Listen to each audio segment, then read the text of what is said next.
అస్మద్గురుభ్యో నమః. మనము మన తెలివైన చమత్కారులైన కవుల గురించి మాట్లాడుకుంటున్నాం కదా. అందులో భాగంగా ఈరోజు ఇంకొక తెలివైన కవి గురించి మాట్లాడుకుందాం. ఇప్పుడు మనం మాట్లాడుకోబోయే కవి చాలా పేదవాడు, పైగా మంచివాడు. ఆయనకొక భార్య. ఆమెని ఊర్లో అందరూ గయ్యాళి అంటారు. పాపం ఏం చేస్తుంది? ఆ పేదరికంతో ఇల్లు సర్దలేక, పిల్లల్ని పెంచలేక, వచ్చిపోయే వాళ్ళని చూసుకోలేక పరిస్థితులకు సతమతమై తను గయ్యాళిగా మారింది. అయితే ఈ భార్యకి చిరాకు వచ్చినప్పుడల్లా భర్తను తిడుతూ ఉండేది. గొప్ప కవని ఏవేవో బిరుదులు కూడా సంపాదించుకున్నారే, కానీ ఇల్లు గడవడానికి ఒక్క దమ్మిడి కూడా లేదు. ఇంత పాండిత్యం ఉన్నవారు ఏదో ఒక రాజు దగ్గరికి వెళ్ళి ఆయనని పొగిడో మెచ్చుకోనో ఎంతో కొంత ధనాన్ని సంపాదించుకొని తీసుకురావచ్చు కదా. ఇలా ఖాళీగా ఇంట్లో కూర్చునే బదులు అని అరుస్తూ ఉంటే అతనికి విని విని విసుగు పుట్టి ఓ రోజు భార్య చెప్పిన ప్రకారం ఆ ఊరు రాజుని పొగడ్డానికి బయలుదేరుతున్నాడట. ఆయన అలా బయలుదేరుతున్నప్పుడు భార్య సీరియస్ గా వార్నింగ్ ఇచ్చిందట. ఇదిగో ఇప్పుడే చెప్తున్నా, 1000-2000 వరహాలు తీసుకొస్తే నాకు కుదరదు. కనీసం 10,000 వరహాలన్నా తీసుకురావాలి. అలా అయితే నీ ఇంట్లో అడుగు పెట్టాలి, గుర్తు పెట్టుకో అని అనేసరికి ఆ కవికి ఏం చేయాలో అర్థం కాలేదు. సరే ప్రయత్నిద్దాం, ప్రయత్నించడంలో తప్పులేదు కదా అనుకుంటూ బయలుదేరాడట. అలా రాజు దర్బార్కి వెళ్ళేసరికి అక్కడ భటులు ఈయనని లోపలికి వెళ్ళనివ్వలేదట. అయితే అప్పుడు ఆయనకున్న ఏదో కొద్దో గొప్ప పాండిత్యం వాళ్ళ ముందు ప్రదర్శించి చిన్నగా తన విషయం రాజు దాకా వెళ్ళేటట్టు చేసుకొని ఇక చిన్నగా రాజు ముందు నిలబడ్డాడట. ఇక్కడ చిక్కేంటంటే మహారాజు దగ్గరికి ఎవరైనా కవులైనా ఎవరొచ్చినా సరే మేం పేదవాళ్ళము, ఇబ్బందుల్లో ఉన్నామంటే ఆ రాజు అస్సలు డబ్బులు ఇవ్వడు. ఆయన దగ్గర నుంచి వరహాలు రాబట్టాలంటే వాళ్లకున్న ఏదో ఒక టాలెంట్ చూపించాలన్నమాట. అయితే మహారాజు ఇలా అడుగుతారట, ఏమి కవివర్య ఇలా వచ్చారు, నాతో మీకేమైనా పనా అని అడిగేసరికి అప్పుడు కవి ఇలా అంటాడట, మహారాజా ఈ మధ్యన ఎందుకో మీ గొప్పతనం గురించి విని మిమ్మల్ని పొగడాలి అని నా మనసు విపరీతంగా ఉర్రూతలుగుతుంది. వేరే ఇంకేదన్నా కవిత రాద్దామన్నా సరే మీరే గుర్తొస్తున్నారు. అందుకని మిమ్మల్ని పొగిడే అవకాశాన్ని నాకు ఒక్కసారి ఇచ్చారు అంటే మిమ్మల్ని పొగిడేసి ఇక తిరిగి నా కవితలు నేను ప్రశాంతంగా రాసుకుంటూ ఉంటాను అని చెప్పగానే రాజు అలాగే దాందేముంది పొగడండి అని అంటాడట. అయితే ఇప్పుడు నేను చెప్పే కవిత నేను సొంతంగా రాసుకున్నాను, అందులో తప్పులేమన్నా ఉంటే మన్నించాలి. ఎందుకంటే నేను ఛందస్సు ఇవేవి చూసుకోకుండా ఒక రైమింగ్ వెర్షన్ లో రాశాను. అంటే ఇప్పుడు మనం చెప్పుకునే కథకి సపోర్ట్ కోసం.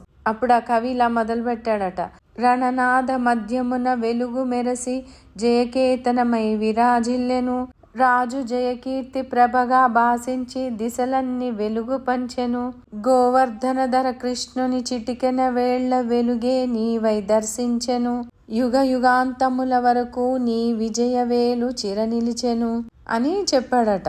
అయితే అప్పుడు రాజు చాలా సంతోషించి సాక్షాత్తు శ్రీకృష్ణుడితోటే నన్ను పోల్చాడని, ఎవరక్కడ ఈ మహాపండితుడికి 1000 వరహాలు ఇవ్వండి అని 1000 వరహాలు చేతిలో పెట్టపోయారట.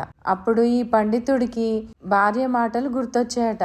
10,000 వరహాలు లేందే నువ్వు ఇంటికి రాకూడదు సుమా అని ఒక్క నిమిషం ఆలోచనలో పడి మళ్ళీ తనను తను తమాయించుకొని, ఇదెక్కడ న్యాయం మహారాజా, నేను మీకు 4,000 ఇచ్చాను, మీరు నాకు 1000 ఇస్తున్నారా అని కవి అనేసరికి రాజు ఒక్కసారిగా ఉలిక్కిపడి, మీరు నాకు 4,000 ఇచ్చారా, ఎప్పుడు అని అడిగేసరికి కవి ఇలా అన్నాడట, నా కవితని మీరు సరిగ్గా విని ఉండరు, అందులో 4 సార్లు 1000 అని పలికాను. అంటే ఇక్కడ కవి ఉద్దేశ ప్రకారం 1000 అంటే కీర్తి ప్రతిష్టలు అన్నమాట. అప్పుడు మహారాజు ఆ మాటలకి నవ్వి, కవివర్య మీరు బహు చమత్కారులే అని సంతోషంతోటి ఇంకా ఈ కవి గారికి 3,000 వరహాలు తీసుకురండి అని ఆజ్ఞాపిస్తాడట. అప్పుడు ఆ 3,000 వరహాలు తీసుకొని చేతిలో పెట్టబోతే, ఇదేంటి మహారాజా, మీరు మహారాజులు, ఎంతో జ్ఞానం ఉన్నవారు, నేనిచ్చిన 4,000 నాకు తిరిగి ఇచ్చారు, ఇందులో మీ గొప్పతనం ఏముంది అని అనేసరికి రాజు మళ్ళీ నవ్వుకొని ఈ కవి గారికి ఇంకొక 1000 వరహాలు తీసుకురండి అని అంటాడట. ఆ 1000 వరహాలు చేతిలో పెట్టబోయేసరికి, మహారాజా నా 4,000 నాకు ఇచ్చారు, ఈ 1000 వరహాలు నా రాను పోను ఖర్చులు, ఇంకా మీకు కవిత చెప్పినందుకు నాకేం మిగిలింది అని అనేసరికి రాజు చాలా ముచ్చటపడ్డాడట ఆయన మాటలకి.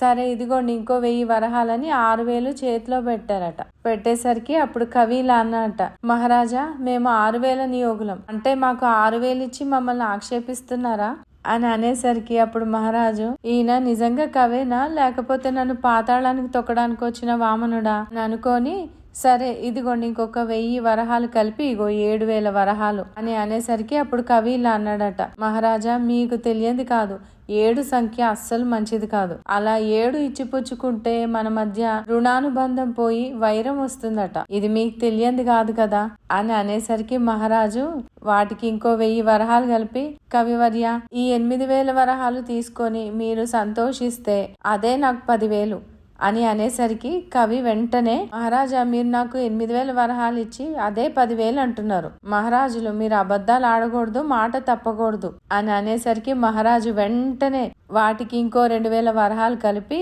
ఇదిగోండి కవివర్య 10,000 వరహాలు అని ఇంకేమీ మాట్లాడకుండా అలాగే నిశ్శబ్దంగా దండం పెట్టి నుంచున్నాడట. అంటే ఏం మాట్లాడితే వాటికి ఏం లెక్కలేస్తాడో అని భయానికి తన సైనికులను పిలిపించి ఈ కవిగారిని జాగ్రత్తగా వాళ్ళ ఇంట్లో దింపిరండి అని చెప్తారట. ఇది మొత్తానికి తన పాండిత్యం, చమత్కారం, జ్ఞానం కలిపి తను అనుకున్నది దక్కించుకున్నాడు.